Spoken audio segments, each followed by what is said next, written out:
So hello everyone, welcome back to my YouTube channel. कैसे हैं आप सभी? आशा करती हूँ आप सब बढ़िया होंगे। तो दोस्तों, आज हमारी ये भारतीय एवं पाश्चात्य काव्य शास्त्र की जो है दोस्तों सेकंड क्लास रहने वाली है। जो भी बच्चे क्लास में नए हैं दोस्तों, मैं उनको बता दूँ, यूके पीएससी द्वारा आयोजित होने वाली प्रवक्ता भर्ती के लिए जो है दोस्तों यहाँ पर प्रैक्टिस सेट कर रहे हैं। यहाँ पर हम जो है दोस्तों 700 क्वेश्चन के अंडर में भारतीय एवं पाश्चात्य काव्य शास्त्र को कवर करेंगे। ठीक है, यहाँ पर जो आपका सब्जेक्ट है दोस्तों ये रहने वाला है हिंदी विषय। तो हिंदी विषय से जो भी प्रवक्ता की तैयारी कर रहे हैं उन सभी के लिए जो है दोस्तों ये क्लास काफ़ी इंपॉर्टेंट रहने वाली है।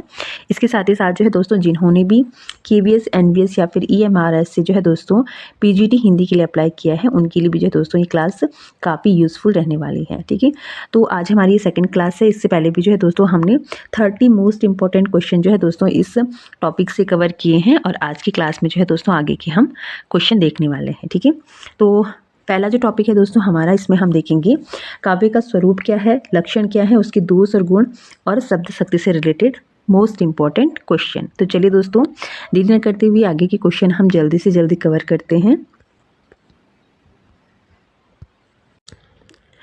तो इससे पहली वाली क्लास का जो है दोस्तों लास्ट क्वेश्चन था हमारा कि इनमें से जो है दोस्तों कौन से जो है यहाँ पर अलंकारवादी आचार्य नहीं हैं। तो यहाँ पर इसका जो हमारा राइट आंसर था ये था आनंदवर्धन। ठीक है, आनंदवर्धन जो है दोस्तों ये अलंकारवादी आचार्य न होते हुए ध्वनिवादी आचार्य हैं। बाकी केशव, जयदेव और भामा ये तीनों ही क्या हैं, अलंकारवादी आचार्य हैं।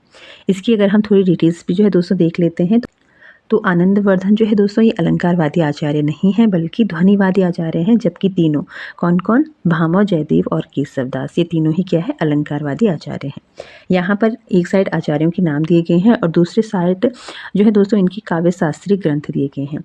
भामा की बात करें तो इनका जो ग्रंथ है दोस्तों ये है काव्य अलंकार, जयदेव का है चंद्रालोक, आनंदवर्धन का है ध्वन्यालोक और केशवदास का है दोस्तों काव्य शास्त्रीय ग्रंथ कवि प्रिय। ठीक है, चलिए नेक्स्ट क्वेश्चन है 31। ब्रह्मानंद सहोदर किसे कहते हैं? तो ब्रह्मानंद सहोदर कहा जाता है दोस्तों रस को। ठीक है, चलिए, और ये क्वेश्चन जो है दोस्तों आपका कई बार परीक्षाओं में बना हुआ भी है। यहाँ पर अगर हम इसकी थोड़ी डिटेल्स देखें तो रस को जो है दोस्तों ब्रह्मानंद सहोदर कहा जाता है। तैत्तिरीय उपनिषद में यह मान्यता है कि रसो वोशो, यानी कि रस क्या है, आनंद स्वरूप ब्रह्मा है। संप्रदाय देखें अगर दोस्तों तो वक्रोक्ति संप्रदाय के प्रवर्तक आचार्य हैं दोस्तों कुंतक, ध्वनि के हैं आनंदवर्धन और अलंकार के हैं भामा। चलिए नेक्स्ट क्वेश्चन है, तो मिथक का जो है दोस्तों घनिष्ठ संबंध होता है। ऑप्शन है अति मानवीय पौराणिक पात्रों से, विज्ञान लेखन से, प्रौद्योगिकी से या फिर यथार्थवाद से। तो मिथक का जो है दोस्तों घनिष्ठ संबंध आपका हो जाएगा अति मानवीय पौराणिक पात्रों से। तो इसका जो राइट आंसर है ये है ऑप्शन नंबर ए। चलिए नेक्स्ट क्वेश्चन है, और यहाँ पर जो है दोस्तों आपके पास काव्य लक्षण से ये क्वेश्चन बना है। तो लक्षण दिया है दोस्तों रमणीयार्थ प्रतिपादकः शब्दः काव्यम। ये जो काव्य लक्षण है ये किस आचार्य ने दिया है? ऑप्शन है आचार्य विश्वनाथ, आचार्य मम्मट, आचार्य पंडित राज जगन्नाथ या फिर आचार्य भामा। तो यहाँ पर जो ये काव्य लक्षण दिया गया है दोस्तों ये दिया गया है पंडित राज जगन्नाथ द्वारा। तो इसका जो राइट आंसर है ये हो जाएगा आपका ऑप्शन नंबर सी। ठीक है, रमणीयार्थ प्रतिपादकः शब्दः काव्यम, ये जो काव्य लक्षण है दोस्तों ये कई बार आपकी परीक्षा में भी पूछा गया है। और यहाँ पर अगर हम देखें तो हरियाणा असिस्टेंट प्रोफेसर भर्ती 2017 में क्वेश्चन बना है। इसके अलावा राजस्थान कॉलेज लेक्चर भर्ती 2015 में क्वेश्चन बना है। एमपी असिस्टेंट प्रोफेसर हिंदी जो परीक्षा हुई थी आपकी 2012 में क्वेश्चन बना हुआ है। और इसके अलावा जो है दोस्तों जीएससी प्रवक्ता भर्ती 2019 और यूपी पीजीटी 2002 में भी ये क्वेश्चन आपसे पूछा गया है। और इसके अलावा भी जो है दोस्तों कई परीक्षाओं में आपसे क्वेश्चन पूछा जा चुका है। ठीक है, चलिए, तो इम्पोर्टेंट क्वेश्चन है। इसके अलावा यहाँ पर कुछ और भी जो है दोस्तों काव्य लक्षण दिए गए हैं और उनके कथनकार भी यहाँ पर दिए गए हैं। जैसे कि यहाँ पर हमारा जो कथन है रमणीयार्थ प्रतिपादकः शब्दः काव्यम, ये हो जाएगा आपका पंडित राज जगन्नाथ का। इसके अलावा वाक्यम रसात्मक काव्यम, ये भी कई बार परीक्षा में पूछा गया है और ये कथन है दोस्तों आचार्य विश्वनाथ जी का। इसके अलावा जो है दोस्तों विभावना अनुभाव संचारी संयुक्त रस निष्पत्ति, ये जो कथन है दोस्तों ये है आपका आचार्य भामा का। ठीक है, और इसी के साथ जो है दोस्तों तत् दोस्तों शब्दार्थो सगुणालंकृति पुनः क्वापी, ये कथन आपका हो जाएगा आचार्य मम्मट का। ठीक है, सारे ही कथन इंपॉर्टेंट है और कई बार परीक्षाओं में पूछे भी गए हैं। चलिए नेक्स्ट क्वेश्चन है दोस्तों यहाँ पर, और ये क्वेश्चन जो है दोस्तों काव्य प्रयोजन से है। तो काव्य प्रयोजन की दृष्टि से कौन सा कथन यहाँ पर सही नहीं है वो आपको बताना है। ठीक है, पहला कथन है दोस्तों कि काव्य प्रयोजन में जो है दोस्तों इससे यश की प्राप्ति होती है, आर्थिक लाभ भी मिलता है और आनंद की प्राप्ति भी होती है। इसके साथ ही साथ जो है दोस्तों शास्त्रीय ज्ञान प्राप्त होता है। ठीक है, तो यहाँ पर हमारा जो गलत कथन है ये हो जाएगा ऑप्शन नंबर डी। तो राइट आंसर है आपका ऑप्शन नंबर डी, यानी कि काव्य प्रयोजन में जो है दोस्तों शास्त्रीय ज्ञान की प्राप्ति को शामिल नहीं किया जाता है। ठीक है, बाकी इससे हमें यश की प्राप्ति भी होती है, आनंद की प्राप्ति भी होती है और आर्थिक लाभ भी हमें इससे मिलता है। तो यहाँ पर हमारा राइट आंसर हो जाएगा ऑप्शन नंबर डी। इसकी हम थोड़ी व्याख्या देख लेते हैं। तो शास्त्रीय ज्ञान प्राप्त होता है, यह कथन काव्य प्रयोजन की दृष्टि से सही नहीं है। काव्य प्रयोजन के संदर्भ में जो है दोस्तों सही कथन यहाँ पर दिए गए हैं, जैसे कि इससे जो है दोस्तों यश की प्राप्ति होती है, अमंगल का नाश होता है, आर्थिक लाभ की भी प्राप्ति होती है, आनंद की प्राप्ति होती है और इससे जो है दोस्तों चरम विश्रांति की प्राप्ति भी होती है। चलिए अगला क्वेश्चन है दोस्तों, विद्वानों ने काव्य हेतु की दृष्टि से किस तत्व को आवश्यक नहीं माना है। तो काव्य हेतु से यहाँ पर आपके पास क्वेश्चन बना हुआ है कि विद्वानों ने जो है दोस्तों काव्य हेतु की दृष्टि से किस तत्व को आवश्यक नहीं माना है। ठीक है, ऑप्शन है प्रतिभा, ईश, कृपा, व्युत्पत्ति और अभ्यास। तो यहाँ पर जो तत्व काव्य हेतु की दृष्टि से इम्पोर्टेंट नहीं है वो हो जाएगा दोस्तों ऑप्शन नंबर बी, ईश, कृपा। ठीक है, यहाँ पर इसकी व्याख्या हम देखें तो विद्वानों ने जो है दोस्तों ईश, कृपा को काव्य हेतु की दृष्टि से आवश्यक नहीं माना, बल्कि तीनों तत्वों को आवश्यक माना है, प्रतिभा को, व्युत्पत्ति को और अभ्यास को। चलिए नेक्स्ट क्वेश्चन है दोस्तों, ध्वनि सिद्धांत से संबंधित कौन सा कथन सही नहीं है। तो यहाँ पर कुछ कथन दिए गए हैं ध्वनि सिद्धांत से रिलेटेड, और यहाँ पर जो ध्वनि सिद्धांत से रिलेटेड ऑप्शन सही नहीं है वो आपको छांटना है। तो पहला कथन है दोस्तों कि ध्वनि के दो प्रमुख भेद माने गए हैं, लक्षणमूला और व्यंजनमूला। तो यहाँ पर हमारा जो है दोस्तों पहला ही ऑप्शन रॉन्ग हो जाएगा, क्योंकि ध्वनि को जो है दोस्तों क्योंकि ध्वनि के जो है दोस्तों तीन भेद किए गए हैं, अलंकार ध्वनि, वस्तु ध्वनि और रस ध्वनि। तो यहाँ पर पहला ही ऑप्शन जो है दोस्तों गलत हो जाएगा। बाकी के ऑप्शन भी हम देख लेते हैं। अगला ऑप्शन है दोस्तों कि लक्षणमूला को अविवेक्षित वाच्य ध्वनि भी कहते हैं। अविवेक्षित वाच्य ध्वनि की भी दो भेद माने जाते हैं और अत्यंत त्रिष्कृत वाच्य ध्वनि लक्षणमूला ध्वनि का ही एक भेद है। तो यहाँ पर जो है दोस्तों हमारा जो राइट आंसर हो जाएगा ये हो जाएगा ऑप्शन नंबर ए, कि ध्वनि के जो है दोस्तों दो प्रमुख भेद माने गए हैं। ठीक है, बाकी के ऑप्शन सब सही हैं। यहाँ पर ध्वनि के जो है दोस्तों तीन भेद किए जाते हैं, मैं फिर से आपको बता दूं। पहला हो जाएगा आपका वस्तु ध्वनि, रस ध्वनि और अलंकार ध्वनि। ठीक है, तो ध्वनि के जो है दोस्तों यहाँ पर तीन भेद किए जाते हैं। तो यहाँ पर हमारा पहला ही जो ऑप्शन है ये करेक्ट हो जाएगा। ठीक है, यहाँ पर हम इसकी थोड़ी व्याख्या भी देख लेते हैं। तो ध्वनि के जो है दोस्तों दो प्रमुख भेद माने गए हैं, लक्षणमूला और व्यंजनमूला। तो यह कथन जो है दोस्तों ध्वनि सिद्धांत के संबंध में सही नहीं है। ध्वनि सिद्धांत के संबंधित जो कथन है, ठीक है, तो ध्वनि सिद्धांत से संबंधित कथन है, पहला हो जाएगा दोस्तों लक्षणमूला को अविवक्षित वाच्य ध्वनि भी कहते हैं। मोस्ट इंपॉर्टेंट, अविवक्षित वाच्य ध्वनि की भी दो भेद माने जाते हैं। अत्यंत तिरस्कृत वाच्य ध्वनि लक्षणमूला ध्वनि का ही एक भेद है। ठीक है, नेक्स्ट है ध्वनि सिद्धांत के प्रवर्तक जो है दोस्तों ये आनंदवर्धन है, और आनंदवर्धन ने जो है दोस्तों ध्वनि के तीन भेद किए हैं, वस्तु ध्वनि, अलंकार ध्वनि और रस ध्वनि। चलिए नेक्स्ट क्वेश्चन है दोस्तों कि इनमें से अरस्तु के अनुकरण से संबंधित कौन सा कथन गलत है। तो अरस्तु ने जो है दोस्तों अनुकरण सिद्धांत दिया है, और यहाँ पर अरस्तु के अनुकरण से संबंधित यहाँ पर जो कथन गलत है वो आपको छांटना है। पहला कथन है दोस्तों कि अनुकरण से अरस्तु का अभिप्राय भावनापूर्ण अनुकरण से था, भावनापूर्ण अनुकरण से है। दूसरा है कि अनुकरण भी एक सृजन की क्रिया है। अनुकरण के संबंध में प्लेटो और अरस्तु के मत में कोई भी अंतर नहीं है। चौथा ऑप्शन हो जाएगा दोस्तों कि अनुकरण को नया अर्थ प्रदान कर अरस्तु ने कला का स्वतंत्र अस्तित्व स्थापित किया है। तो यहाँ पर अरस्तु के अनुकरण सिद्धांत से संबंधित जो कथन सही नहीं है वो हो जाएगा ऑप्शन नंबर सी, यानी कि अनुकरण के संबंध में प्लेटो और अरस्तु के मत में कोई भी अंतर नहीं है। यहाँ पर दोनों ने ही जो है दोस्तों अनुकरण सिद्धांत दिया है और दोनों के ही जो सिद्धांत है, दोनों के ही जो मत हैं उनमें भिन्नता पाई जाती है। तो यहाँ पर इसका जो करेक्ट आंसर हमारा हो जाएगा ये हो जाएगा ऑप्शन नंबर सी। ठीक है, बाकी जो है दोस्तों अनुकरण के संबंध में अरस्तु का अभिप्राय भावनापूर्ण अनुकरण से रहा है। अनुकरण जो है दोस्तों सृजन की एक प्रक्रिया रही है। इसके साथ ही साथ जो है दोस्तों अनुकरण को एक नया अर्थ प्रदान कर जो है दोस्तों अरस्तु ने जो है दोस्तों कला का स्वतंत्र अस्तित्व स्थापित किया है। चलिए अगला क्वेश्चन है, लॉन्जाइनस के उदात्त तत्व विषयक विवेचन से संबंधित कौन सा कथन सही नहीं है। तो लॉन्जाइनस से यहाँ पर हमारे पास क्वेश्चन बना है और लॉन्जाइनस के द्वारा जो है दोस्तों उदात्त सिद्धांत दिया गया है। तो यहाँ पर लॉन्जाइनस के सिद्धांत से रिलेटेड जो कथन सही नहीं है वो आपको छांटना है। पहला ऑप्शन है दोस्तों कि लॉन्जाइनस के उदात्त तत्वों के 3 पक्ष हैं, अंतरंग, बहिरंग और विरोधी तत्व। ठीक है, महान विचारों की उद्भावना जो है दोस्तों ये अंतरंग तत्व के अंतर्गत आती है। समुचित अलंकार योजना और उत्कृष्ट भाषा बहिरंग तत्व के अंतर्गत आती है। इसके अलावा लॉन्जाइनस जो है दोस्तों हर स्थिति में साहित्य में गरिमामय भाषा प्रयोग के पक्षधर थे। तो यहाँ पर हमारा जो राइट आंसर है ये हो जाएगा ऑप्शन नंबर डी। ठीक है, तो यहाँ पर ये कथन गलत दिया गया है लॉन्जाइनस के सिद्धांत से रिलेटेड। यहाँ पर जो है दोस्तों लॉन्जाइनस हर स्थिति में साहित्य में गरिमामय भाषा के पक्षधर नहीं थे। यहाँ पर इसकी हम थोड़ी व्याख्या अगर देखें तो लॉन्जाइनस के उदात्त तत्व विषयक विवेचन से संबंधित कथन है कि लॉन्जाइनस के उदात्त तत्व के 3 पक्ष हैं, अंतरंग, बहिरंग और विरोधी तत्व।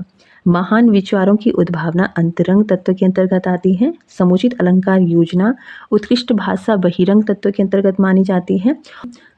इसके अलावा समुचित रचना की भव्यता का निरूपण तथा अलंकार का निरूपण, साथ ही काव्य में शब्द, रूप, बिंब आदि का निरूपण का विवेचन इन्होंने अपने उदात्त सिद्धांत में किया है। चलिए नेक्स्ट क्वेश्चन है दोस्तों क्वेश्चन नंबर 39। ठीक है, सारे ही क्वेश्चन इंपॉर्टेंट है दोस्तों और आगामी आपकी जो प्रवक्ता की भर्ती होने वाली है वहाँ पर आपको ये सारे क्वेश्चन देखने को मिलने वाले हैं। तो नेक्स्ट क्वेश्चन है दोस्तों, भरत की रस निष्पत्ति संबंधित सूत्र के व्याख्याकारों में से किस विद्वान की व्याख्या अभिव्यक्तिवाद कहलाती है। ठीक है, ऑप्शन है अभिनव गुप्त, शंकुक, भट्टनायक या फिर भट्टलोलट। और ये क्वेश्चन आपका जो है दोस्तों राजस्थान कॉलेज लेक्चरर भर्ती परीक्षा 2015 में बना है। इसके अलावा भी जो है दोस्तों कई परीक्षाओं में ये क्वेश्चन आपसे पूछा गया है। तो क्वेश्चन है कि भारत के रस निष्पत्ति संबंधित सूत्र के व्याख्याकारों में से किस विद्वान की जो व्याख्या दोस्तों अभिव्यक्तिवाद कहलाती है। तो यहाँ पर इसका राइट आंसर हो जाएगा ऑप्शन नंबर ए, यानी कि अभिनव गुप्त की रस संबंधित जो व्याख्या है ये कहलाती है अभिव्यक्तिवाद। यहाँ पर भरत मुनि की रस निष्पत्ति व्याख्याकारों में अभिनव गुप्त की जो व्याख्या है ये अभिव्यक्तिवाद कहलाती है। भट्टलोलट की बात करें तो भट्टलोलट की जो व्याख्या रही है इससे उत्पत्तिवाद या फिर आरोपवाद कहा जाता है। शंकुक की व्याख्या को अनुमितिवाद तथा भट्टनायक की व्याख्या को भुक्तिवाद यानी कि भोगवाद कहा जाता है। चलिए नेक्स्ट क्वेश्चन है क्वेश्चन नंबर 40। तो यहाँ पर आपको जो है दोस्तों सही कथन छांटना है। पहला कथन है कि अलंकार जो है दोस्तों ये काव्य में शोभा को उत्पन्न करते हैं। गुण जो है ये काव्य की कला पक्ष से संबंधित घटक है। काव्य में अलंकार अनिवार्य होते हैं। और चौथा है कि जो गुण होते हैं दोस्तों ये काव्य में शोभा उत्पन्न करते हैं। यहाँ पर चारों ही ऑप्शन सही है, इसलिए जो है दोस्तों इस क्वेश्चन को जो है फॉल कर दिया गया है। यहाँ पर क्वेश्चन आपका जो ये बना था राजस्थान कॉलेज लेक्चरर भर्ती परीक्षा 2015 में। ठीक है, यानी कि ये सारे ही कथन जो है दोस्तों सही हो जाएंगे। जो काव्य में जो है दोस्तों अलंकार का होना अनिवार्य है, गुण काव्य में शोभा उत्पन्न करते हैं और अलंकार जो है दोस्तों काव्य में शोभा उत्पन्न करते हैं। साथ ही जो गुण होते हैं ये काव्य की कला पक्ष से संबंधित घटक माना जाता है। चलिए नेक्स्ट क्वेश्चन है, क्वेश्चन आपका शब्द शक्ति से बना हुआ है। तो क्वेश्चन है दोस्तों, चिरजीवो जोरी जुरी क्यों न स्नेह गंभीर, को घटी की विष भानुजा वे हलधर की वीर। यहाँ पर ये दोहा दिया गया है और आपको इसमें जो है दोस्तों शब्द शक्ति छांटनी है। कौन सी शब्द शक्ति है, तो यहाँ पर इसका जो राइट आंसर है ये है अभिधा मूला शाब्दी व्यंजना।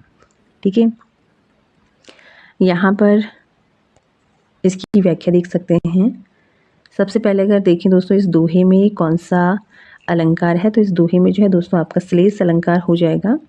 ठीक है, और साथ ही साथ जो है दोस्तों अभिधा मूला शाब्दी व्यंजना यहाँ पर आपको देखने को मिल रही है। चलिए नेक्स्ट क्वेश्चन है, काव्य प्रयोजन से क्वेश्चन बना हुआ है। तो दोस्तों धर्म अर्थ काम और मोक्ष कलाओं में विक्षणता कृति प्रीति को किस आचार्य ने काव्य प्रयोजन माना है? तो राइट आंसर हो जाएगा आपका भामा। ठीक है, यहाँ पर अगर व्याख्या देखें तो आचार्य भामा ने जो है दोस्तों चतुर्वर्ण फल प्राप्ति यानी कि धर्म अर्थ काम और मोक्ष साथ ही कलाओं में विक्षणता कृति प्रीति को काव्य का प्रयोजन माना है। वामन ने जो है दोस्तों कृति और प्रीति को काव्य का प्रयोजन माना है। रुद्रट की अगर हम बात करें तो रुद्रट ने धर्म प्रीति अर्थ अनुरोध पश्चिम तथा सुख प्राप्ति को काव्य का प्रयोजन माना है। और इसी के साथ जो है दोस्तों आचार्य मम्मट की अगर हम बात करें तो आचार्य मम्मट ने यश प्राप्ति वित्तीय लाभ लोक व्यवहार अमंगल का नाश तत्काल परमानंद की प्राप्ति तथा कांत समीप उपदेश को काव्य का प्रयोजन माना है। चलिए नेक्स्ट क्वेश्चन है। तो क्वेश्चन है दोस्तों यहाँ पर कथन दिया गया है और आपको बताना है कि ये कथन किसका है। ठीक है, तो दोस्तों कवि की अनुभूतियों के साथ साथ पूरे काव्य परिवेश का साधारणीकरण किसने प्रतिपादित किया है, यानी कि कौन से ऐसे आचार्य हैं जो कहते हैं कि कवि की अनुभूतियों के साथ साथ जो है दोस्तों पूरे काव्य परिवेश का भी साधारणीकरण होता है। ऑप्शन है आचार्य नंद दुलारे वाजपेयी, बाबू श्याम सुंदर दास, डॉक्टर नागेंद्र या फिर बाबू गुलाब राय। तो यहाँ पर ये जो प्रतिपादित किया है ये किया है डॉक्टर नागेंद्र ने। डॉक्टर नागेंद्र कहते हैं कि कवि की अनुभूतियों के साथ साथ जो है दोस्तों पूरे काव्य के परिवेश का साधारणीकरण होता है। ठीक है, यहाँ पर अगर हम इसकी थोड़ी व्याख्या देखें तो कवि की अनुभूतियों के साथ साथ पूरे काव्य परिवेश का साधारणीकरण डॉक्टर नागेंद्र ने प्रतिपादित किया है। ठीक है, इसी के साथ बाबू श्याम सुंदर दास कहते हैं कि सहृदय की चित्त का साधारणीकरण होता है। ठीक है, कथन पूछा जा सकता है कि ये कथन किसका है कि साधारणीकरण के संबंध में किसने ये कथन कहा है कि सहृदय की चित्त का साधारणीकरण होता है, तो ये हो जाएंगे आपके बाबू श्याम सुंदर दास। चलिए यहाँ पर शब्द शक्ति से आपके पास क्वेश्चन बन गया है। तो शब्द शक्ति से रिलेटेड क्वेश्चन है दोस्तों, यहाँ पर लक्षणा शब्द शक्ति से संबंधित कौन सा कथन सही नहीं है। लक्षणा शब्द शक्ति से संबंधित यहाँ पर ऑप्शन आपको दिए गए हैं, जो कथन सही नहीं है वो आपको छांटना है। पहला ऑप्शन है दोस्तों कि किसी भी शब्द का मुख्य अर्थ बाधित होने पर उसका अन्य अर्थ ग्रहण जब किया जाता है तो वहाँ पर लक्षणा शब्द शक्ति होती है। नेक्स्ट ऑप्शन है कि इस अन्य अर्थ का जो है दोस्तों मुख्य अर्थ से कोई भी संबंध नहीं होता है। यह अन्य अर्थ किसी रूढ़ि के आधार पर ग्रहण किया जाता है या फिर किसी प्रयोजन के आधार पर अन्य अर्थ ग्रहण किया जाता है। तो यहाँ पर लक्षणा शब्द शक्ति से रिलेटेड जो ऑप्शन गलत हो जाएगा वो हो जाएगा आपका ऑप्शन नंबर सी, यानी कि मुख्यार्थ बाधित होने पर जिस अन्य अर्थ का ग्रहण किया जाता है तो यहाँ पर जो अन्य अर्थ होता है इसका मुख्यार्थ से कोई भी संबंध नहीं होता है। तो यहाँ पर ये ऑप्शन आपका गलत हो जाएगा, क्योंकि जो अन्य अर्थ ग्रहण किया जाता है उसका संबंध जो है दोस्तों मुख्यार्थ से होता है। ठीक है, जो भी हम अर्थ ग्रहण कर रहे हैं वो मुख्यार्थ बाधित होने के बाद जो अर्थ हम ग्रहण कर रहे हैं उस अन्य अर्थ का संबंध जो है दोस्तों मुख्यार्थ से रहता है। तो यहाँ पर हमारा राइट आंसर है ऑप्शन नंबर बी। चलिए अगर हम इसकी थोड़ी व्याख्या देखें तो इस अन्य अर्थ का मुख्यार्थ से कोई भी संबंध नहीं होता है, यह कथन लक्षणा शब्द शक्ति से संबंधित सही नहीं है।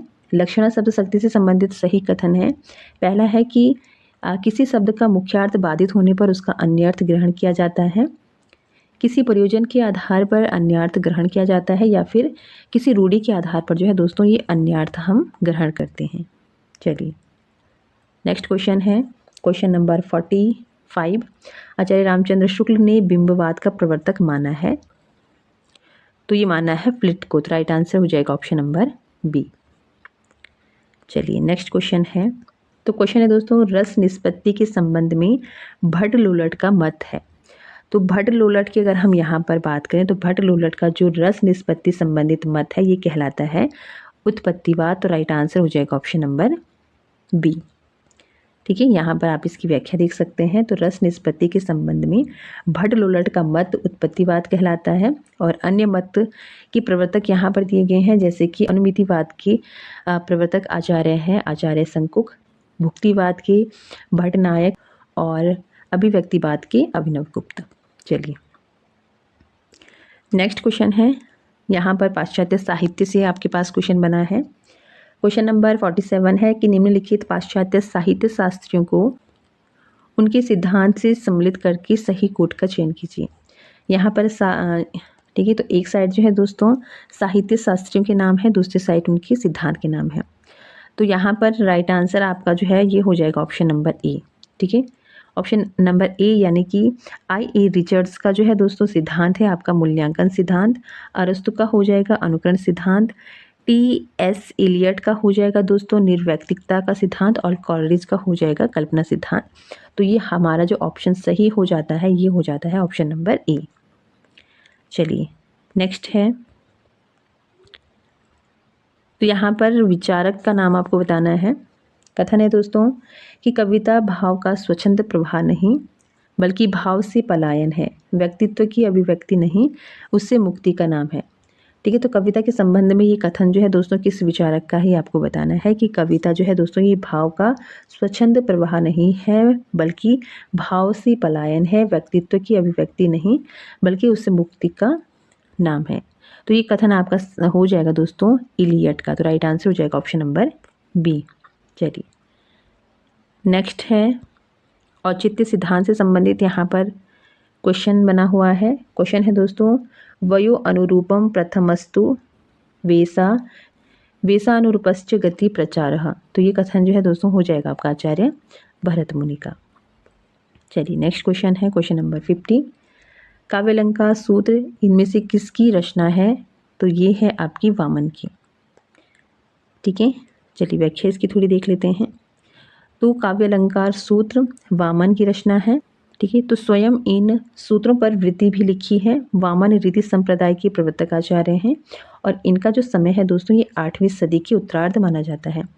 भामा ने काव्यालंकार नामक ग्रंथ लिखा है, जयदेव ने चंद्रालोक नामक ग्रंथ लिखा है और दंडी का जो काव्यशास्त्री ग्रंथ है ये है काव्य दर्शन।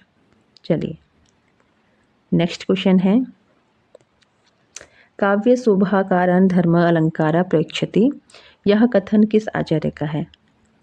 तो ये कथन हो जाएगा आपका आचार्य दंडी का। चलिए नेक्स्ट क्वेश्चन है, तो यहाँ पर कथन पूछा जा रहा है दोस्तों कि अदोषो सगुणो सलंकारो च शब्दार्थो हो काव्यम, ये कथन किसका है? ऑप्शन है जयदेव, हेमचंद, आनंदवर्धन या फिर विश्वनाथ। तो ये कथन आपका हो जाएगा हेमचंद का। तो राइट आंसर हो जाएगा ऑप्शन नंबर ए। चलिए नेक्स्ट क्वेश्चन है, उत्तर आधुनिकता शब्द का प्रयोग कला के संदर्भ में किसने किया है? ठीक है, तो राइट आंसर है इसका option number A, John Barth ने। नेक्स्ट क्वेश्चन है, ठीक है, यहाँ पर भी जो है दोस्तों कथन आपसे पूछा जा रहा है। तो कथन है कि व्यंग्य जीव है कवित्व में, शब्द अर्थ गति अंग, सोई उत्तम काव्य है वर्ण्य व्यंग प्रसंग। यह कथन किस आचार्य का हो जाएगा? मम्मट, भिकारीदास, कुलपति या फिर प्रताप शाही। तो ये कथन है दोस्तों आपका option number D, Pratap Shahi का। ठीक है, प्रताप शाही का कथन है जो कई बार परीक्षाओं में पूछा जा चुका है। व्यंग्य जीव कवित्व में, शब्द अर्थ गति अंग, सोई उत्तम काव्य है वर्ण्य व्यंग प्रसंग। तो कथन हो जाएगा आपका प्रताप शाही का। चलिए नेक्स्ट क्वेश्चन है, विरेचन सिद्धांत के प्रवर्तक हैं लॉन्जाइनस, अरस्तु, कॉलरिज या फिर टी.एस. इलियट। तो विरेचन सिद्धांत के प्रवर्तक आचार्य हैं, तो विरेचन सिद्धांत के प्रवर्तक हो जाएंगे दोस्तों अरस्तु। राइट आंसर हो जाएगा ऑप्शन नंबर बी। यहाँ पर विरेचन सिद्धांत के प्रवर्तक अरस्तु हैं। इसी के साथ उदात्तता का सिद्धांत लॉन्जाइनस का हो जाएगा, कल्पना का सिद्धांत कॉलरिज का हो जाएगा और निर्वैयक्तिकता का जो सिद्धांत है ये आपका हो जाएगा टी.एस. इलियट का। चलिए नेक्स्ट क्वेश्चन है, क्वेश्चन नंबर 56, विशिष्ट पद रचना रीति कथन किस आचार्य का है? ठीक है, कथन पूछा जा रहा है कि विशिष्ट पद रचना रीति, ये कथन किस आचार्य का है? ये कथन कई बार परीक्षा में पूछा भी गया है। तो वामन, आचार्य वामन का है, आचार्य कुंतक, आचार्य लोलट या फिर आचार्य आनंदवर्धन। तो ये जो कथन है दोस्तों, ये आपका हो जाएगा ऑप्शन नंबर ए, आचार्य वामन का। चलिए नेक्स्ट क्वेश्चन है क्वेश्चन नंबर 57। ठीक है, तो यहाँ पर कहा जा रहा है दोस्तों कि समग्र वक्रोक्ति का ही प्रपंच है, इसे अर्थ में रमणीयता आती है, कवि को इसके लिए प्रयास करना चाहिए क्योंकि इसके बिना कोई भी अलंकार संभव नहीं है। यह मान्यता किसकी है, ये आपको बताना है। ठीक है, तो वक्रोक्ति के संबंध में ये कथन किसका है? ये कहते हैं कि समग्र वक्रोक्ति का ही प्रपंच है, इससे अर्थ में क्या आती है? रमणीयता आती है, और कवि को जो है दोस्तों इसके लिए प्रयास करना चाहिए क्योंकि इसके बिना कोई भी अलंकार संभव नहीं है। तो ये जो मान्यता है दोस्तों, ये आपकी हो जाएगी भामह की। तो राइट आंसर है ऑप्शन नंबर ई। यहाँ पर इसकी थोड़ी हम डिटेल्स भी देख लेते हैं। तो समग्र वक्रोक्ति का ही प्रपंच है, इससे जो है दोस्तों अर्थ में रमणीयता आती है, कवि को इसके लिए प्रयास करना चाहिए क्योंकि इसके बिना कोई भी अलंकार संभव नहीं है। ये मान्यता आपकी भामह की हो जाएगी। भामह जो है दोस्तों ये अलंकार के प्रतिष्ठापक आचार्य माने जाते हैं। इनका ग्रंथ है काव्य अलंकार। ठीक है, जबकि दंडी द्वारा रचित ग्रंथ है काव्य त्रस्त। दंडी अलंकारवादी ठीक है, दंडी भी जो है दोस्तों ये अलंकारवादी आचार्य हैं। उद्भट द्वारा रचित काव्य अलंकार सार संग्रह, ये भी अलंकारवादी आचार्य हैं। ठीक है, इसी के साथ कुंतक जो है दोस्तों ये वक्रोक्ति संप्रदाय के प्रतिष्ठापक आचार्य हैं और इनके ग्रंथ का नाम है वक्रोक्ति जीवितम। भामह ने अलंकारों की संख्या जो है दोस्तों 38 मानी है, उद्भट ने 41, दंडी ने 39, वामन ने 32 और कुंतक ने 20। चलिए अगला क्वेश्चन है, अभिनव गुप्त का काव्य विद्या गुरु किसे माना जाता है? ठीक है, तो अभिनव गुप्त का जो है दोस्तों काव्य विद्या गुरु किसे माना जाता है? छत्तीसगढ़ असिस्टेंट प्रोफेसर भर्ती आपकी जो हुई थी 2014 में, इसमें ये क्वेश्चन बना हुआ था। अभिनव गुप्त की काव्य विधा गुरु का नाम आपको बताना है। तो ये हो जाएगा दोस्तों ऑप्शन नंबर ई, भट्ट तोत। ठीक है, चलिए व्याख्या अगर हम इसकी थोड़ी देखें तो अभिनव गुप्त का काव्य विधा गुरु भट्टोत को माना जाता है। अभिनव गुप्त ने नाट्य शास्त्र पर जो है दोस्तों टीका लिखा है अभिनव भारती के नाम से। ध्वन्यालोक पर टीका लिखा है ध्वन्यालोक लोचन नाम से। इसके अलावा जो है दोस्तों काव्य कौतुब पर टीका लिखा है काव्य कौतुब विवरण के नाम से। ठीक है, जबकि जो है दोस्तों भरत मुनि के रस सूत्र में आई संयोग और निष्पत्ति को आधार मानकर भट्ट लोलट ने उत्पत्तिवाद सिद्धांत दिया है। भट्ट नायक ने भुक्तिवाद का सिद्धांत दिया है। श्री संकुक ने अनुमितिवाद का सिद्धांत दिया है और आनंदवर्धन जो है दोस्तों ये ध्वनि सिद्धांत के प्रवर्तक माने जाते हैं। तथा और इसी के साथ जो है दोस्तों भट्ट तोत ने जो है दोस्तों काव्य कौतुब नामक ग्रंथ की रचना की है। चलिए नेक्स्ट क्वेश्चन है क्वेश्चन नंबर 59। तो नाट्यवेद हेतु ऋग्वेद, यजुर्वेद, सामवेद और अथर्ववेद में क्रमशः लिए गए हैं। तो यहाँ पर राइट आंसर हो जाएगा ऑप्शन नंबर सी, यानी कि पाठ्य, अभिनय, गान और रस।